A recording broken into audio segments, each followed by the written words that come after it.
Hello kapatid, kumusta? Kung ikaw ay may sakit karamdaman, nabibigat ang lubha, sobra ang problema na ating naranasan, gusto ko kapatid pag-pray kita sa oras na to dahil ang salita ng Panginoon sabi niya sa Isaiah chapter 53 verse 5, By His stripes we are healed. Sa mga latay ni Kristo, tayo'y kanyang pinagaling sa lahat ng ating karamdaman.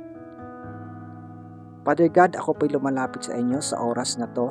Sa aking kapatid na sa kabilang linya, Panginoong Hesus, nakita mo ang kanyang karamdaman, nakita mo, Panginoon, ang kanyang sakit na nataranasan sa oras na to. Lord, tiniklaim namin, O God, Lord, ang iyong salita, that by Your stripes we are healed. O God, pagalingin mo ang kapatid kong ito. Anoint mo siya mula ulo hanggang kanyang talampakan, Panginoon. Padaluyin mo, Panginoon, ang pagpapala at himala sa kanyang buhay, ang kagalingan, Panginoong Hesus, na matagal na niyang minimithi, O God. Walang imposible sa iyo, O Diyos.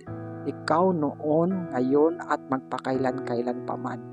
Lord, kami po'y patuloy na nananalig sa iyo, nananalangin, Panginoon, at hinihingi po namin ang kumplitong kagalingan, O Diyos, lalong-lalo na sa kapatid kong ito, O God, na patuloy nung nakakaranas, Panginoon, doon ang kabigatan, O God, problema, Panginoong Hesus, maging, O God, sakit, O God, na kanyang naramdaman, Panginoon, sa oras na to, O Diyos.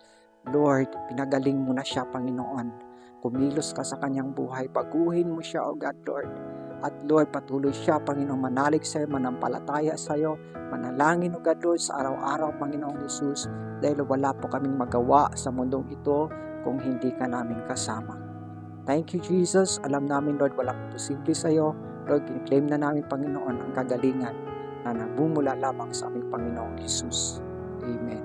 Kaya kapatid, ikaw ay patuloy na nanalangin sa Panginoon. I-claim mo ang totoong kagalingan na bumula sa ating Panginoon.